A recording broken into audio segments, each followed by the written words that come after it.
I realized some time ago that I wouldn't become a millionaire by showing up to my 9 to 5 and doing the same things as everyone else.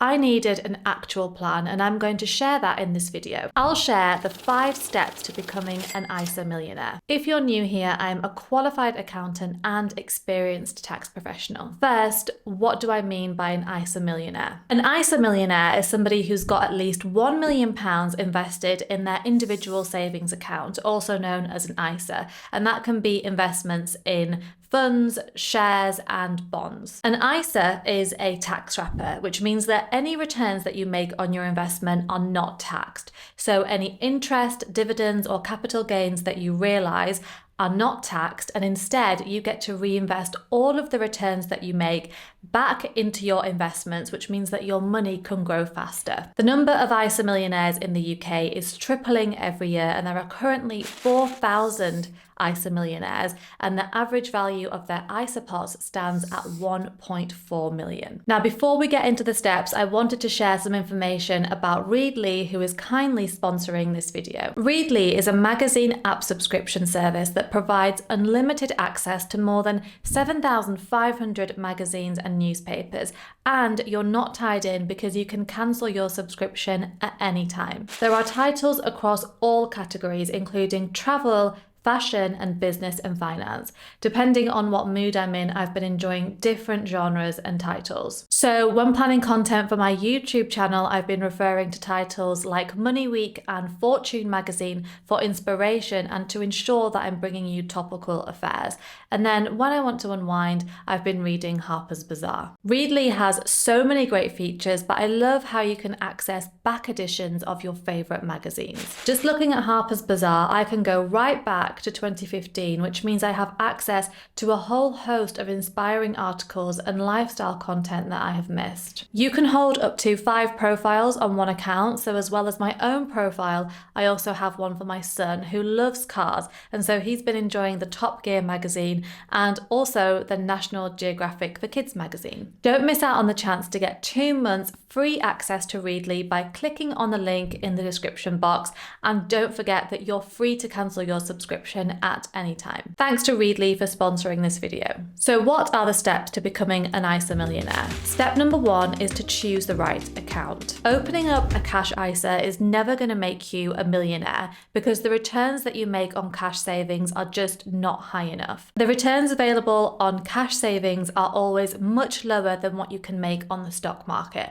So to become an ISA millionaire, you really do want to open up a stocks and shares ISA rather than just a cash ISA. Let's say there are 2 friends who each make different ISA decisions. So Josh decides to open up a cash ISA and Sophia decides to open up a stocks and shares ISA, and they can both contribute £500 a month into their ISAs. Let's say that Josh manages to earn a 2% return on average on his cash ISA. So after 35 years, he would have made £300,000. Sophia, on the other hand, could earn 8% in her stocks and shares ISA because that's the average return of the S&P 500 over a similar time period. So after the same 35 years, Sophia would have made £1 million. In reality, the returns that you can make on the stock market are never guaranteed, and they will fluctuate year on year. But there is more to be made in the stock market than there is keeping all of your money in cash. And in fact, Charles Stanley have shared that the average ISA millionaire account has just 6.5% held in cash. Step number 2 is to start now. Time in the market is one of the most important factors when it comes to investing, and the market will rise and fall, but the longer you stay invested, the lower your chance of making a loss. I read an interesting example from Fidelity, which said that if you invested in the S&P 500 for just 1 year, you could make anywhere from a negative 40% return to a positive 60% return. But if you stayed invested for 20 years, your range would narrow from a positive 5% return to a positive 18% return. So that tells you that the longer you stay invested, the more likely you are to make a positive return on your investment.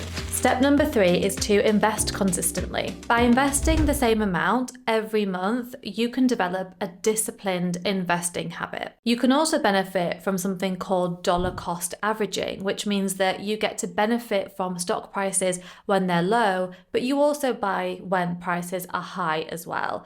And that means that you don't need to monitor stock prices and you're not trying to time the market to always buy stocks when they're priced the cheapest, which is a really difficult thing to do. So with dollar cost averaging, you end up removing price volatility from your investing strategy, and it really is the easiest way to invest. Step number 4, don't take your money out. This strategy is all about staying invested for the long term.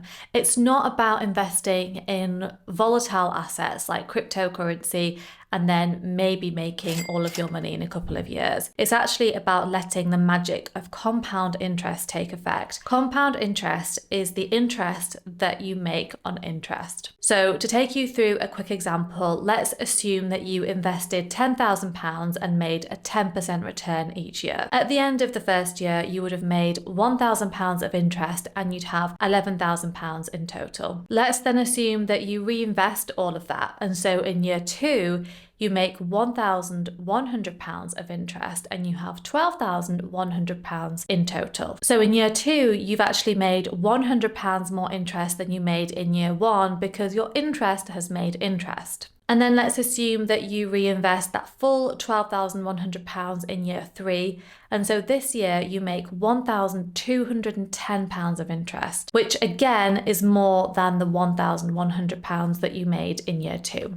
Compound interest has this exponential effect, which means that the longer you stay invested and as long as you continue to reinvest everything that you make, you can expect to make more interest as time goes on. And that's why it's really important to stay invested and to avoid the temptation of withdrawing your money. Step number 5 is to max out your annual contributions. I often get people saying to me that they want to be a millionaire now, not in old age. But I would say that those two things are not mutually exclusive, because you can work hard now to earn more money so that you can enjoy that money whilst you're young, while still being able to invest and grow that money even more for retirement. So if you've got the ability, then you should invest as much as you can now to reach that millionaire status sooner and to give your money the opportunity to compound more over time. You can invest up to £20,000 in your ISA, and if you're investing for your child, then you can invest up to £9,000 a year into their junior ISA. So using the same assumptions as before, that you can make an 8% return on your stocks and shares ISA, it would take you 21 years if you made the maximum contribution each year to reach millionaire status. Investing the maximum £20,000 is unachievable for most people, but the key thing to remember is that by investing anything at all, you are growing your money faster by investing it in the stock market through a tax wrapper than you would be by holding that money in a cash account. Thank you for watching. Don't forget to subscribe if you haven't already, because it will help the channel to grow, and I'll see you next time.